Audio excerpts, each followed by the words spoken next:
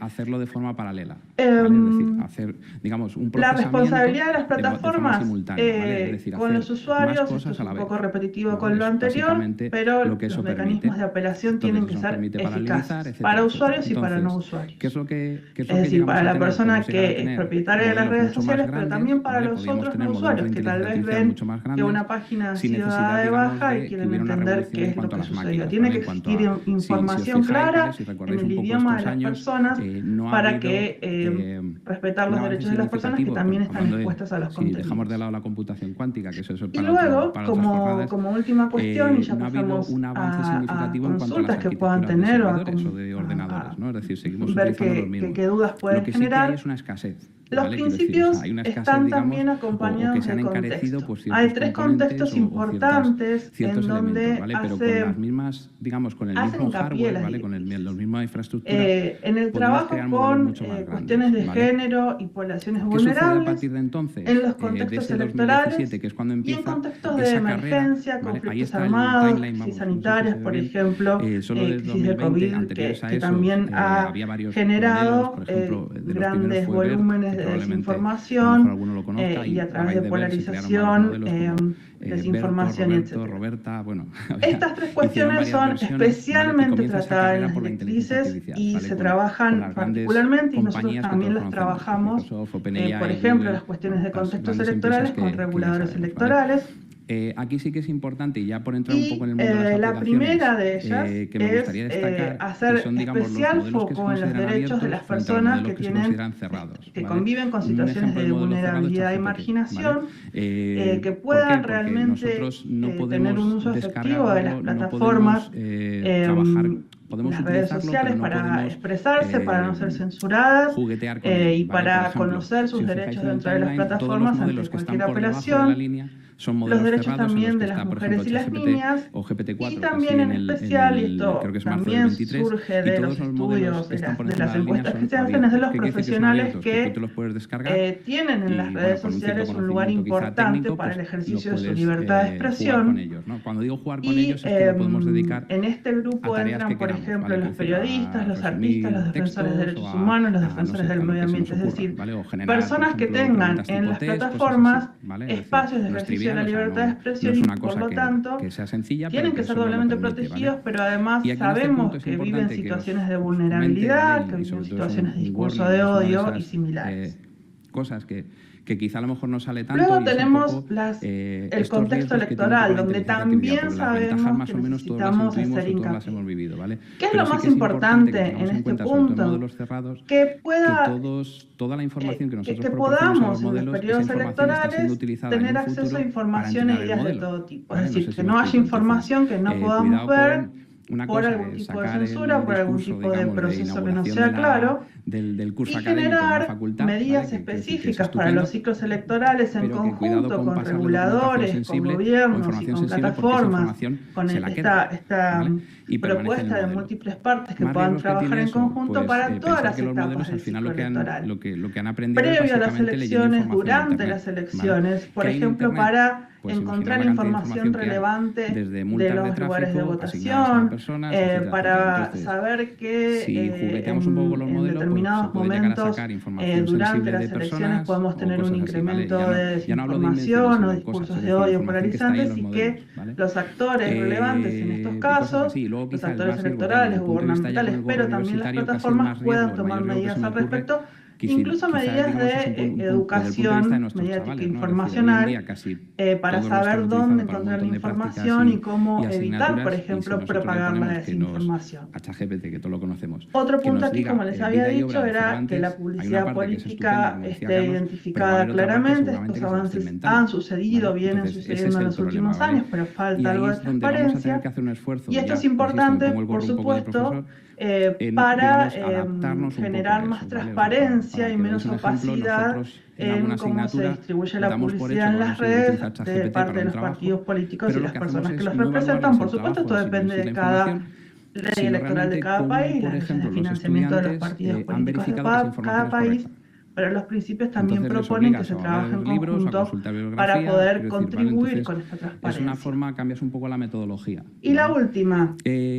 También son importantes las medidas específicas en situaciones de conflictos armados, emergencias, crisis de salud pública. Esto, por supuesto, lo que más recientemente nos resuena es la epidemia de COVID, donde se ha propagado también información, imágenes, fragmentos y demás, discursos conspirativos, información falsa.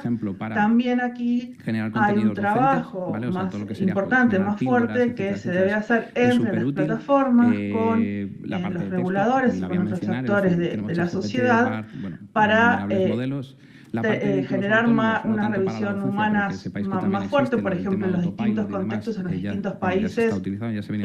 Durante la pandemia se daban recetas sobre qué había que hacer o no hacer ante la emergencia del COVID, ante cuestiones de salud, incorporar entonces información relevante y verificada en el idioma de cada persona, en el contexto de cada persona. La desinformación, por supuesto, siempre es distinta de acuerdo a cada país, porque también tiene que ver con el contexto político.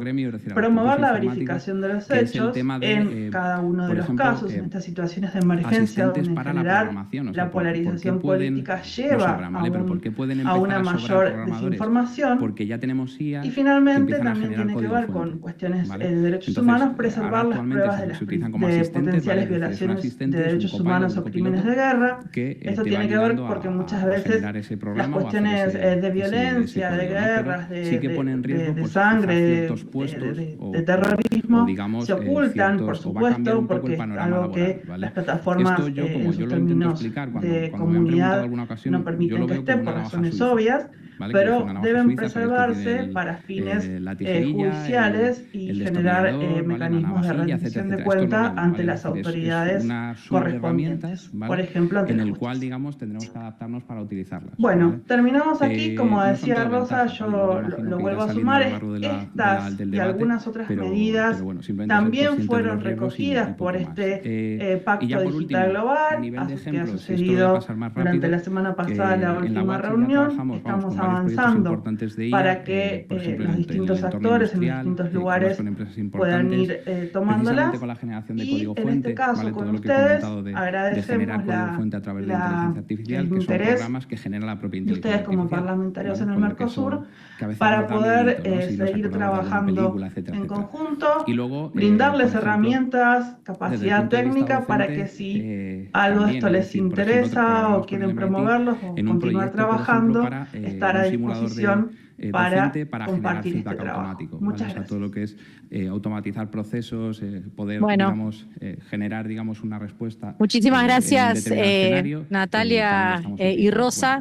Yo no sé si creo que están dimensionando la importancia de estos temas. Para mí, la cuestión de la crisis climática y estas cuestiones de plataformas digitales son los dos grandes desafíos que tenemos que abordar como humanidad, y creo que los parlamentos tienen un rol decisivo en poder articular, en poder regular, y que esto sin duda tiene que ser un abordaje colectivo.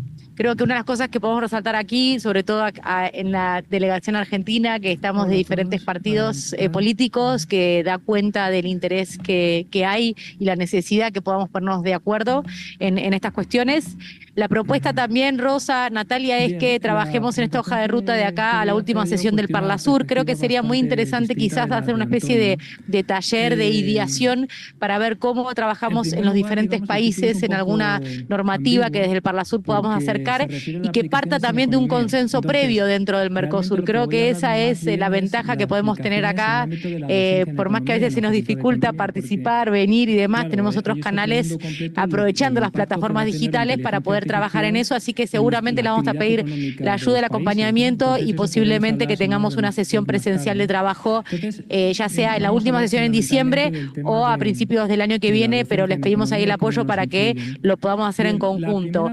Y para terminar, tenemos unos minutos, yo a veces me pongo muy tirana con el tiempo, pero creo que es la última sesión y que fue súper interesante. Si les parece, lo que vamos a hacer es pequeñas intervenciones de no más de 3 minutos que quiera hacer un comentario o una pregunta. De todas maneras, la información la vamos a compartir, los datos de Rosa, de Natalia van a estar a disposición y la idea es seguir este trabajo.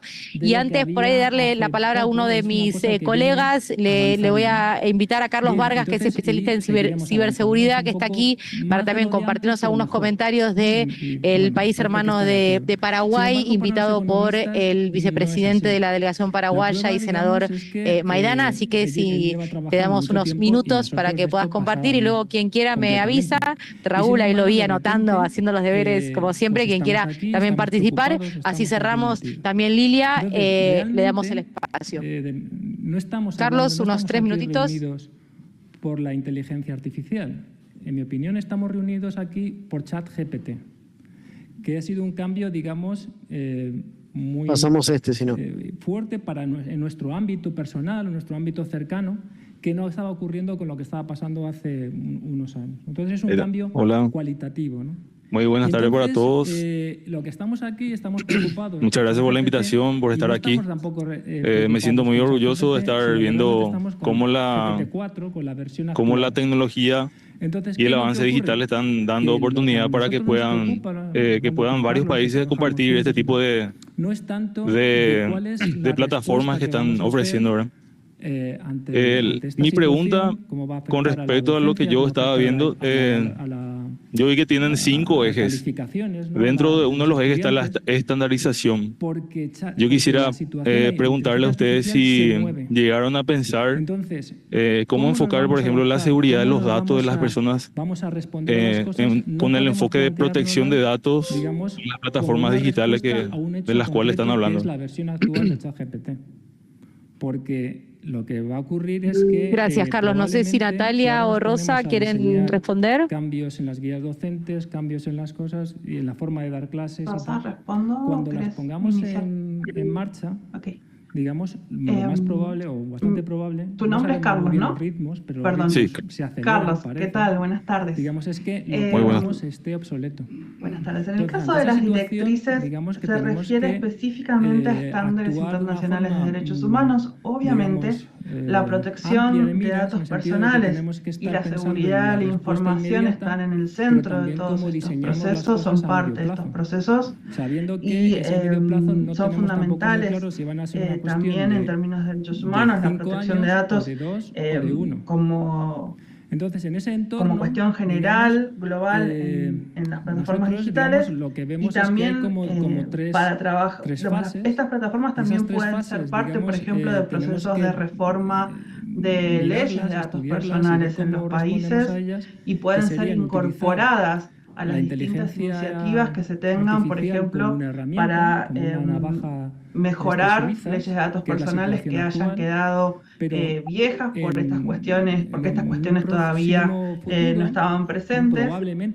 Se me viene el caso, por supuesto, de la Argentina, donde tenemos una ley de datos personales del año 2000, estamos en 2024, entonces, por supuesto, hace 24 años no teníamos estas preocupaciones en vista, pero claramente la cuestión del cuidado de los datos personales, la privacidad y la seguridad de la información están tanto en estas directrices como en otros procesos que está llevando adelante la UNESCO. Ustedes saben que también estamos trabajando con la recomendación de ética de la inteligencia artificial y allí también está muy presente la privacidad de los datos y la seguridad de la información como uno de los principios centrales de esa recomendación. Inteligencia humana.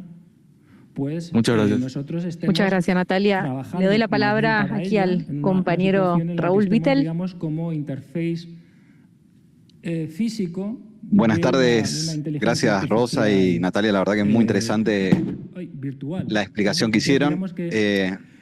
Bueno, nosotros en particular venimos estudiando este tema y particularmente les quiero preguntar a cualquiera de los dos, bueno, mi interés es puntualmente sobre los procesos electorales y la aplicación de las plataformas digitales. Hoy por hoy, y tomo las palabras que dijo Rosa respecto de este espacio digital para el ser humano y no solo para el mercado, creo que el Estado viene analizando mucho cómo regular esta situación, sin embargo, quien no toma real contexto de responsabilidad sobre lo que comunica o deja de comunicar, y en realidad el único que se lleva grandes remuneraciones por el compartimiento de estas noticias, ya sean falsas, inventadas o encontrémosle fake news, en realidad son estos mercados o estas plataformas digitales que hacen uso de la libertad que tienen, entre comillas, para ir en detrimento de las democracias y de los intereses de los pueblos,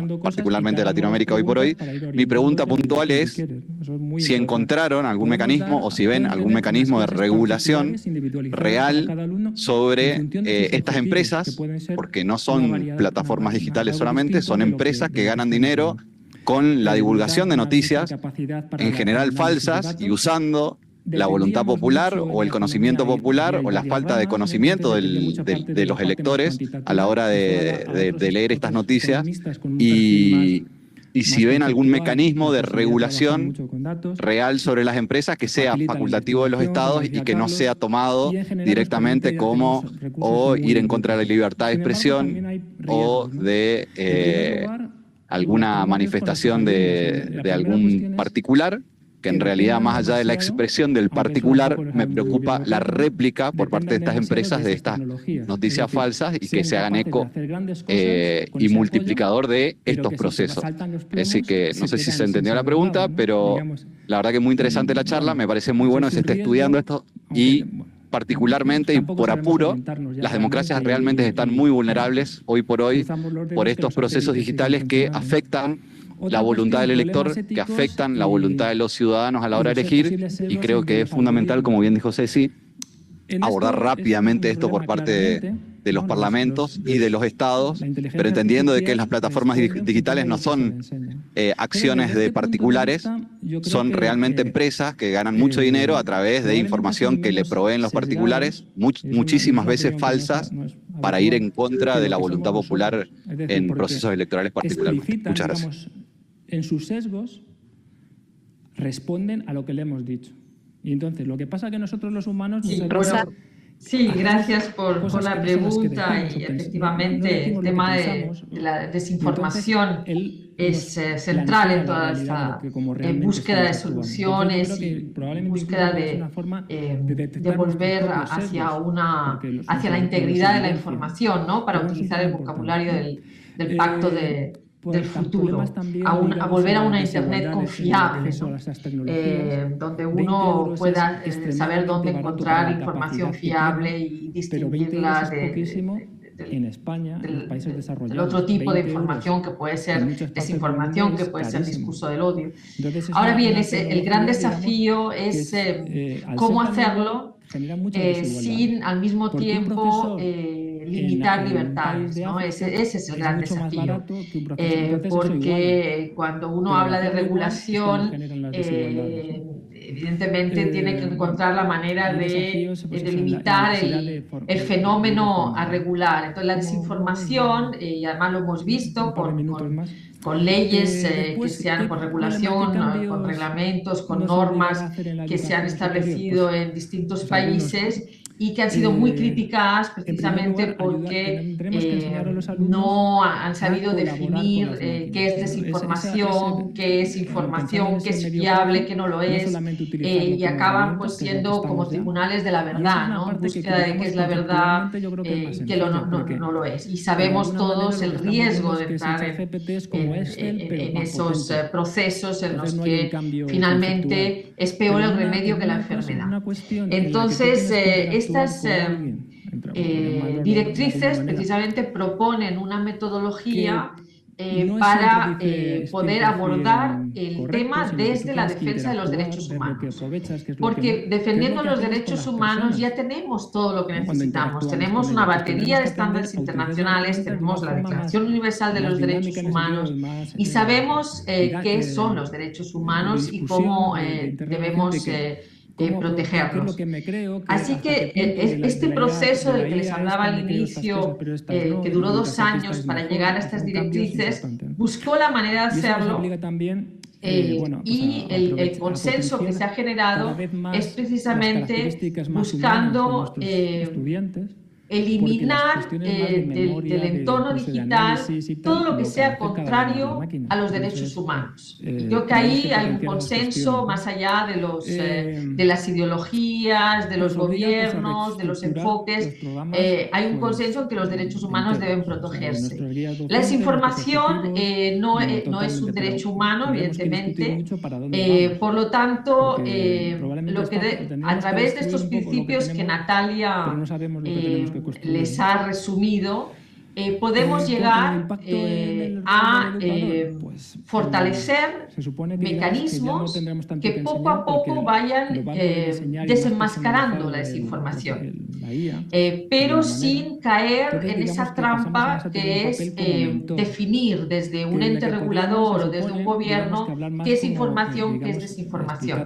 Entonces, estas herramientas que les hemos presentado hoy por primera vez, y estoy totalmente de acuerdo que es mucho contenido y que más adelante podemos buscar otros formatos para entrar ya más en detalle de cómo utilizarlas, presentan una metodología para poder centrarnos en la defensa y protección de los derechos humanos y a través de ese proceso poder ir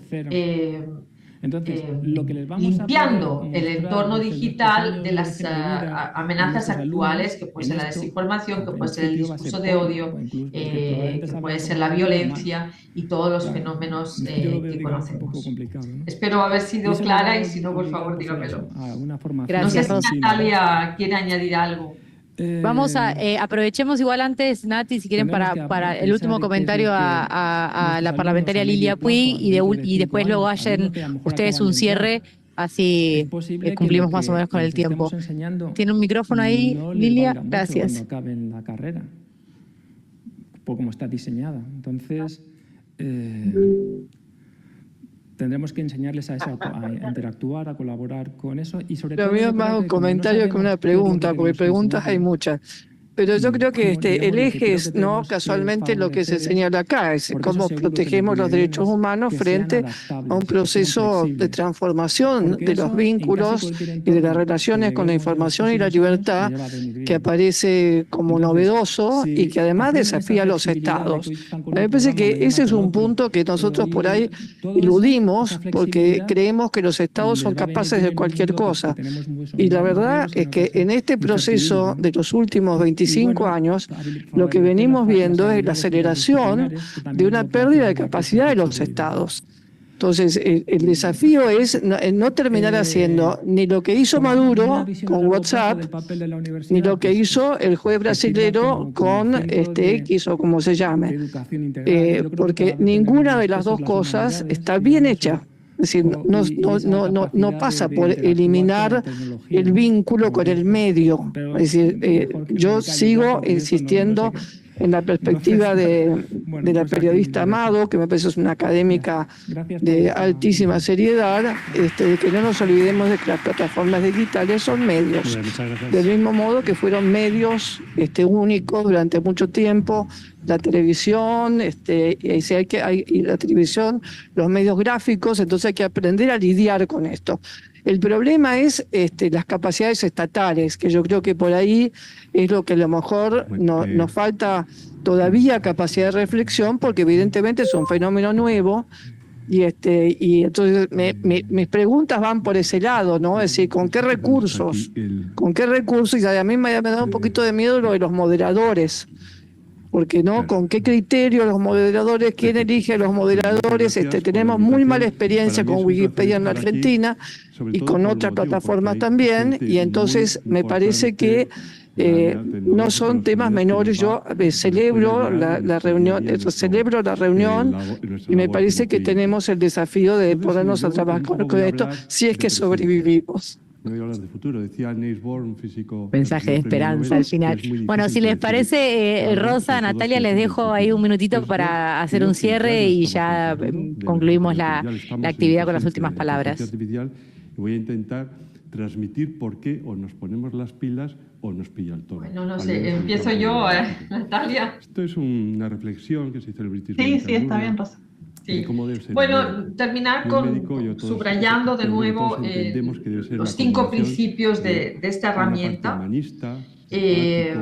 incluso antes de los 5 principios, mencionar la necesidad, que es lo que propone esta herramienta, la necesidad de abordar estas temáticas con un enfoque multiactor. O sea, realmente el primer paso, y es lo que estamos impulsando desde la UNESCO, es que en los países haya un debate multiactor, muchos ya lo está viendo, a veces con todos los actores, a veces sobre todo sociedad civil, dependiendo de lo maduro que está el debate en cada lugar, pero lo primero es este enfoque, la necesidad de este enfoque multiactor, porque como mencionaba al principio, cada país tiene un contexto, tiene unas instituciones con una arquitectura particular, con más o menos independientes, y este debate tiene que tener lugar a nivel nacional.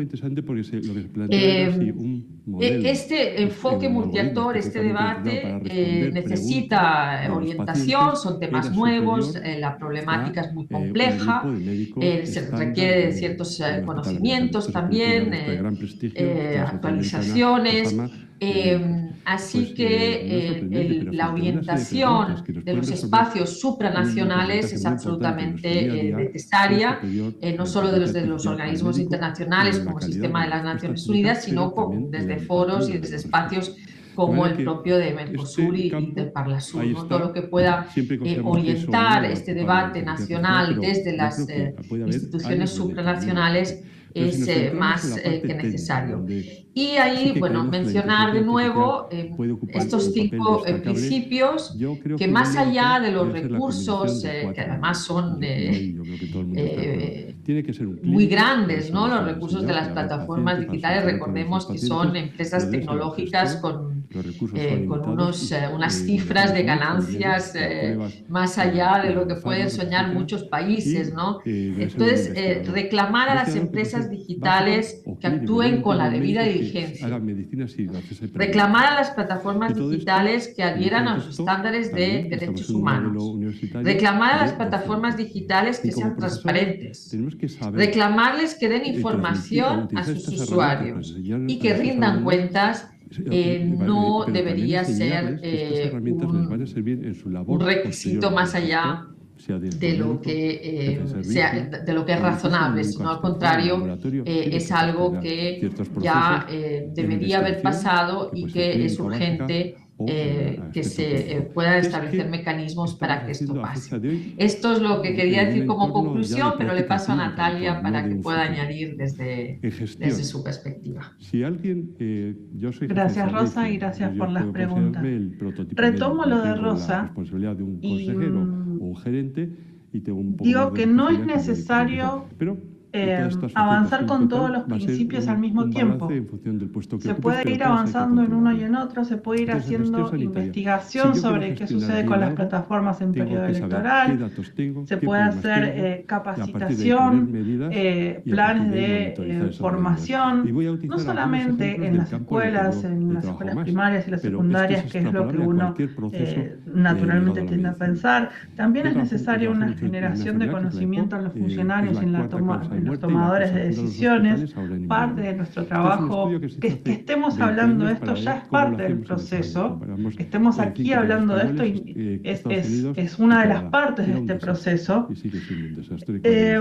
Y respecto a lo que decía Ricardo, tal vez un enfoque que sea útil de estas directrices es que se enfocan en los procesos.